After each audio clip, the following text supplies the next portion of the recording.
turminha, começando mais um arrudeio, dessa vez ao meu lado, esta autoridade de gente, José Carlos. Obrigado, querido, por estar aqui com a gente. Geralmente a gente coloca aí na descrição do vídeo todo o currículo aí do profissional, da pessoa que está com a gente aqui hoje, mas não sei por onde você vai estar nos acompanhando nesse papo de hoje, se é pelo YouTube, pela rádio, por outra plataforma. Então, faço questão aqui de falar também o currículo desta autoridade de gente que está aqui ao meu lado. José Carlos é formado em Educação Física com especialização em treinamento de futebol e fisiologia do exercício. É o idealizador do grupo Cardio Personal Trainer para trabalhar a parte física com grupo de risco. Foi preparador físico e fisiologista do futsal do Santa Cruz Futebol Clube por 10 anos. Foi preparador físico e fisiologista do futsal masculino, futebol de campo masculino e futebol feminino profissional do Esporte Clube do Recife por 8 anos. É o atual preparador físico e fisiologista da seleção pernambucana de futsal desde 2009. Foi coordenador técnico, chefe da preparação física e fisiologista do Retrô Futebol Clube Brasil e é o idealizador e responsável do LAP, Laboratório de Alta Performance e Pesquisa. Tá bom, né, minha gente? Eu acho que já dá, eu já encerro a rodeia aqui, já passo os contatos dele, já tá bom, né? Tá vendo o presente que a gente tá tendo hoje aí com a volta do arrudeio aí, este profissional aí que tá aí se presenteando, falando hoje sobre futebol, né? Tem muito assunto, dava um monte de arrudeio hoje, né? Mas como você trabalhou com futsal e futebol, Zé Carlos, eu queria saber justamente essa diferença. Quais são as principais diferenças do futsal e do futebol de campo? Então, prazer meu estar aqui, Lucas, estar participando de mais esse rodeio, né, dentro dessa relação de volta. E a principal diferença, né, talvez eu diria que fosse, além do espaço, a regra. Né? O futsal ele tem uma regra de substituição diferente do futebol. Tem a relação de substituição volante, onde você permite que o atleta seja substituído e o mesmo atleta que foi substituído ele possa voltar. Né? É um esporte que tem umas características próximas, porque é jogado com os pés, né? É um jogo coletivo de invasão. O espaço da diferença entre o campo e o futebol, a quadra é 40 por 20, né? No futsal tem algumas regras específicas para a modalidade, como o lateral é cobrado com os pés, mas eu acho que a principal delas seria a relação de você ter essa condição de substituição, porque isso interfere na relação física. Por exemplo, um atleta que não tenha talvez uma condição de jogar os 90 minutos no futebol de campo, ele pode jogar futsal e ter um alto rendimento no futsal. Interessante isso. Dependendo da qualidade técnica dele, né? A gente lembrava do Ronaldinho quando estava no final, né, da carreira e tal. E certamente seria um grande atleta de futsal, porque tem muita qualidade para isso. E assim, a partir do momento que ele cansou, ele joga ali 2 minutinhos. Ele é bem efetivo dentro das suas situações e depois ele é substituído, descansa. Pode ficar o tempo que quiser também, dentro de uma relação de estratégia do treinador, né? Obviamente que precisa de treino, os espaços são diferentes, né? A relação do jogo é diferente, o atleta de futsal marca mais do que o de campo, né? Ataca mais, todas as posições acabam passando pela relação do rodízio e tal, então tem essa relação e as valências físicas são muito mais anaeróbias, né? São muito mais dentro dessa condição de você ter muita ação rápida e não ter pouca presença de oxigênio. Mas eu diria que a principal delas talvez fosse a relação da substituição. A substituição no futebol, você tem que ter atleta que consiga jogar os 90 minutos, né? É inadmissível o treinador fazer uma substituição porque o atleta não consegue correr os 90 minutos. Aí não é tático, é físico. A substituição por necessidade física. Além da relação do risco, que o cara se machucou e tudo tal. E vai ocorrer isso, mas porque o cara não conseguiu correr, não conseguiu resistir às intensidades e às ações do jogo, isso aí é um problema, né, que precisa ser visto e analisado dentro dessa relação toda. Mas talvez a principal diferença seja a relação da regra. E se você gosta de informação, com aquela dose de música legal, você precisa conhecer o Sistema Grande Serra de Comunicação. Você vai encontrar lá notícias no blog da Grande, no Tribuna Livre, vai encontrar futebol com a seleção da Grande, vai ter informação, música, notícia com gente competente e respeito e com qualidade. Você precisa conhecer o Sistema Grande Serra de Comunicação. vai no Instagram também, conhece e não se esqueça, compartilha, comunica, participa, comenta, mas faça isso de forma grande. Sistema Grande Serra de Comunicação. Esse a gente assina embaixo sem arrudeio, viu? Às vezes um time, ele cai de rendimento de uma forma assim súbita. Quem assiste futebol, até quem não é tão ligado nesse esporte, mas é um esporte mais popular do nosso país, a gente percebe que às vezes um time ele está jogando muito bem, está ganhando, está fazendo vitórias, gols, de repente ele cai de rendimento. Aí os torcedores dizem, não, ele está com o elenco está problemático, os jogadores estão ruins, e às vezes isso não é o caso, né, Zé Carlos? Às vezes é uma questão física, de análise de desempenho, né? Isso. Eu diria talvez que seria um controle mais fisiológico dentro dessa relação toda. Como eu te falei, a análise de desempenho ela te mostra tudo que um atleta, um grupo, uma característica, né? É tipo toda uma análise em conjunto no que diz respeito àquele sentido que você está querendo. Você vai jogar hoje com o Palmeiras, eu quero saber quais são as características do Palmeiras, isso quer me dar o analista. Eu quero saber qual é a principal peça do Palmeiras, as principais jogadas, as jogadas ensaiadas, aquilo que a equipe está mais habituada a fazer. Não significa dizer que eles vão fazer exatamente aquilo que foi passado, mas que pode haver uma condição nova que eles se aprontaram para jogar contra a nossa equipe. E a gente tem que estar preparado, né, dentro de uma condição de treinamento para que condições novas sejam também atreladas a essa relação e que a nossa equipe tem que estar treinada para isso. Na situação fisiológica, dentro dessa relação que você me falou, foi muito mais adentrando dentro do aspecto físico. Às vezes a gente está olhando uma equipe, até teve recentemente o Santa Cruz, né? O treinador entregou o cargo, não conseguiu vitórias, o Santa Cruz vinha de uma série de vitórias, né? de uns bons resultados, e de repente começou a cair. Aí o pessoal fala, não está pagando. Isso. Aí bota a culpa no presidente. É política, né? Aí bota a culpa no jogador específico. Me permita usar o nome do atleta, Pipico não está fazendo gol. Isso, né? Centroavante não faz gol, não corre. Às vezes não tem essa condição. A gente lá no LAP, e me permita falar um pouco do laboratório. Fique à vontade. A gente trabalha com controle de cargas, né? E no futebol, esse tipo de controle ainda é uma grande lacuna a ser preenchida. Eu diria que é uma coisa nova que chega no futebol, né? Para o controle de cargas, novas para o controle de cargas, ele tem várias situações para controle de carga já há muitos anos, mas o desgaste neuromuscular, ele é tido como uma das principais condições para que te favoreça a relação do rendimento. Uhum. Então, às vezes o atleta, fisicamente, ele não está aparentando nenhuma relação de lesão, ele caminha normalmente, a cabeça dele está querendo, motivada para treinar, motivada para jogar, e o desgaste neuromuscular dele está indicando uma queda de rendimento.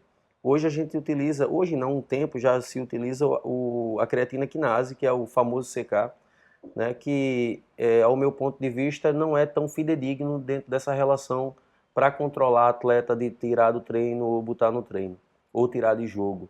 Por quê? Porque a gente trabalha dentro dessa relação de futebol, é um desporto coletivo de invasão, onde existe contato físico no treino, existe contato físico no jogo, né? E em determinado rachão, né? No rachão, ninguém quer perder, né? Então essa relação, como a enzima que indica situação de lesão, qualquer pancada que você leve, um tostão, ela vai dar alterada, né?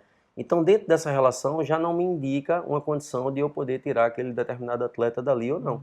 Eu preciso de um outro elemento. E aí, dentro dessa vivência que eu tive com o Fábio Nakamura, o João Claudino, o Rafael Santos, foram pessoas que me contribuíram muito dentro dessa relação de visão para controle de cargas, né? E a gente tem essa condição já trabalhada desde o retrô, quando a gente estava lá como fisiologista, e tivemos muito bons resultados, né? A gente subiu no primeiro ano de disputa da segunda divisão, né? No ano passado, e fomos terceiro lugar. E daí eu saí do clube e eles continuaram lá, mas não teve, eu penso que não tiveram mais aquela relação do controle de carga que nós estávamos tendo.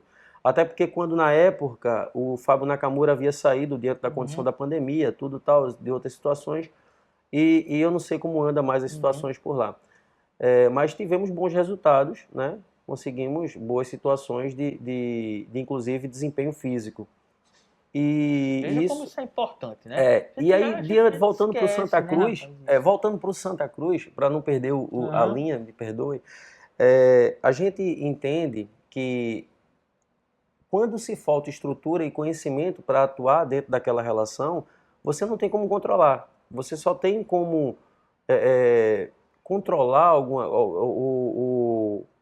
como se fala,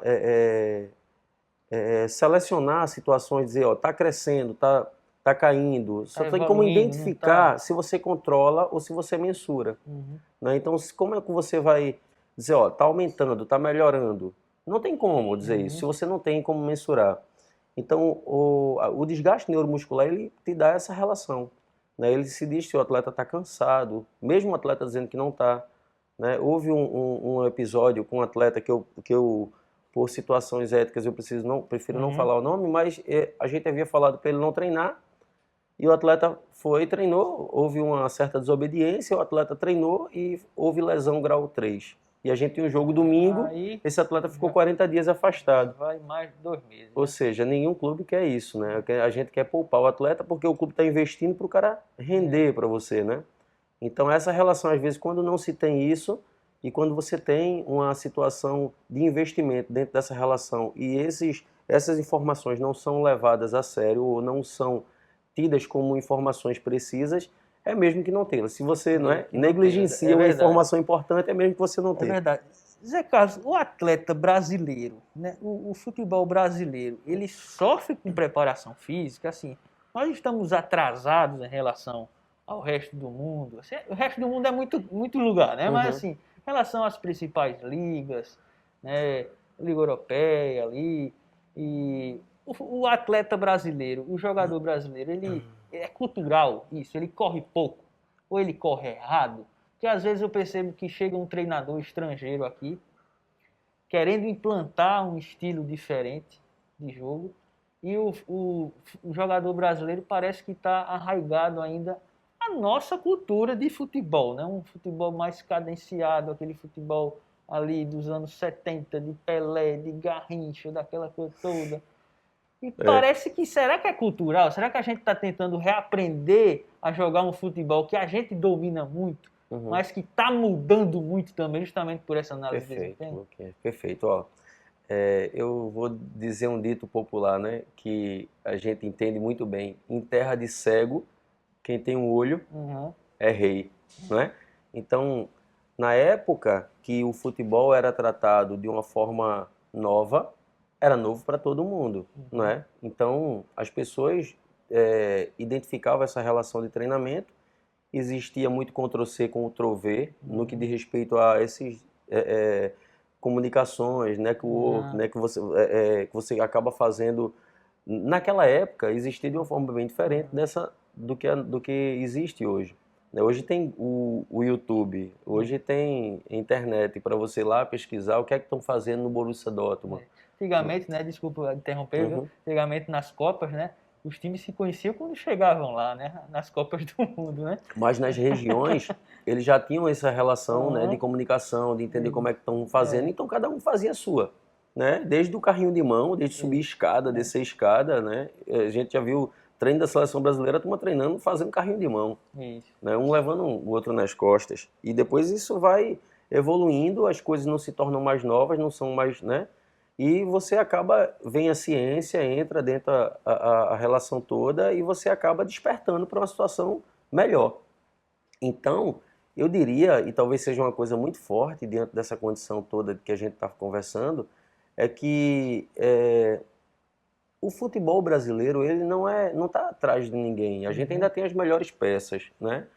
Por toda a relação cultural do Brasil, eu percebo que nós temos ainda, dentro de toda essa relação, as melhores peças, né? Agora, há investimento, tem clubes que tratam essa relação de, olha, eu tenho condição financeira de trazer as melhores, então eu vou oferecer uma melhor estrutura e o melhor salário. Então, todo mundo vai querer vir para esse clube.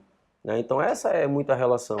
Mas o que acontece no Brasil ainda e diante do curso de educação física, né, porque está atrelado à relação do futebol, é a falta de assiduidade e interesse quanto às novas coisas. Às vezes a gente tem a relação de soberba e de achar que, né, de autonomia, de achar que já conhece da situação toda, falta um pouco de humildade e de entender o que é que os caras estão fazendo, que é interessante, e vamos pesquisar e vamos estudar a respeito disso. Vamos ver o que está acontecendo lá fora. Então, assim, para isso, para algumas coisas novas, muita gente no Brasil já está bem atualizada. E eu te falo isso com muita convicção. Muita gente no Brasil está muito bem atualizada. O que falta, talvez, seja uma relação mais grupal, dentro da condição de o presidente, o diretor, o investidor, né? o investidor do clube, toda a relação que envolve a condição está realmente atrelada a essa condição, porque não adianta um levantar a bandeira de que aquilo ali é interessante e precisa ser ouvido aquilo, e você ter uma pessoa que tenha ali dentro do grupo, como um treinador, por exemplo, que tem uma visão bem diferente disso. E às vezes, por uma questão de poder de argumentação, ele acaba convencendo que aquilo não é importante. Você dá o dado aí não adianta. Ele ignora. Aí não adianta, cara. Ou futebol, ou se tem uma relação por completo, ou você está todo mundo dentro daquilo, remando a favor, né, daquilo ali para a conquista do objetivo, ou você não tem. Voltando um pouco para o Santa Cruz, aconteceu de que os caras foram taxados de que os caras não estavam rendendo, aí o atleta estava dispensado porque não rende. E na verdade, quando chega um novo treinador, o que é que o treinador vai fazer? Mais carga. Porque se eu não trabalhar, o cara vai dizer que eu estou fazendo corpo mole. Então, se o presidente, o diretor, o cara que é envolvido lá com o futebol, não estiver sabendo que o que o treinador está querendo, olha, cheguei lá no Santa Cruz, talvez o que o Santa Cruz estivesse esperando naquele momento, ou precisando, era de descanso dos atletas. Porque muita carga de treino, já existem vários artigos científicos que corroboram com essa condição, que o rendimento do cara cai. E você pode ser bem tecnicamente, mas quando o teu rendimento cair, quando o gás acabar, você não tem mais a força física, você não tem mais a potência, você não tem mais aquela velocidade, você não tem mais aquela força do passe, a força do chute, a condição cardiorrespiratória também sofre com isso e risco de lesão. Aí o cara chega para atuar num clube que precisa ganhar. Isso acontece muito quando o clube está perdendo. O clube perde, eles trocam o treinador. Não é? Que é o mais fácil, né? E eu não sei porque isso ainda acontece hoje no Brasil, cara. Por isso que quando eu falo, o Brasil está atrás, não, a relação é o que envolve. Porque troca o treinador como se o treinador fosse realmente, não, vai dar um ar, tal. Às vezes essa troca de treinador, o clube às vezes passa um tempo, um dia sem treinar, tal. Às vezes acontece uma condição de descanso, traz um outro atleta que está um pouco mais renovado. E essa relação é difícil de entendimento, quando você não tem essa condição de entendimento fisiológico, de que essa capacidade precisa ser respeitada, e que o gráfico do cara está caindo. Mas quando você mensura, como você vai mensurar se você não está... Né? Se você não está acompanhando, você não está aferindo, você não está tendo essa relação de controle. Então essa relação de controle do cargo aqui é diferente da análise de desempenho. É diferente. E cada atleta, né, tem a sua fisiologia diferente do outro, né? Isso. Tem jogador que joga 10 partidas seguidas, tem outro muito mais resistente. Tem essa predominância de característica de resistência. Outros mais de força, de contração miofibrilar. Tem jogador que é muito forte, mas ele não é rápido. Tem jogador que é muito rápido, mas ele não é tão forte. E tem um jogador que a gente considera, né?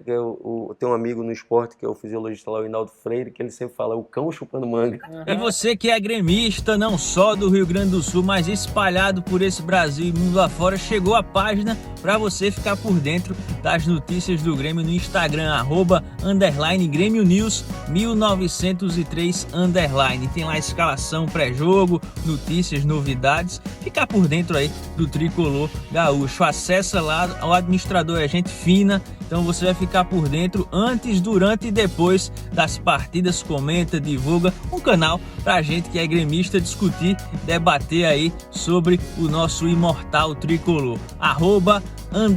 @Grêmio News 1903 _. Se liga que a página é muito boa. Dá-lhe imortal! Perfeito. Agora eu queria que tu falasse um pouquinho sobre o LAP. Tá. O LAP é o Laboratório de Alta Performance e Pesquisa. Qual a ideia de montar o LAP? Quando eu saí do clube, eu tive várias ideias, né, dentro dessa relação toda. A gente já trabalha com o grupo cardio, personal training, que é um grupo que atua com um grupo de risco. Ele trabalha com pessoas enfermas de hipertensão, pontes safenadas, diabéticos. Então, são pessoas que que são conduzidas pelo médico a treinar, né? Faça uma caminhada, faça isso, vá para uma academia.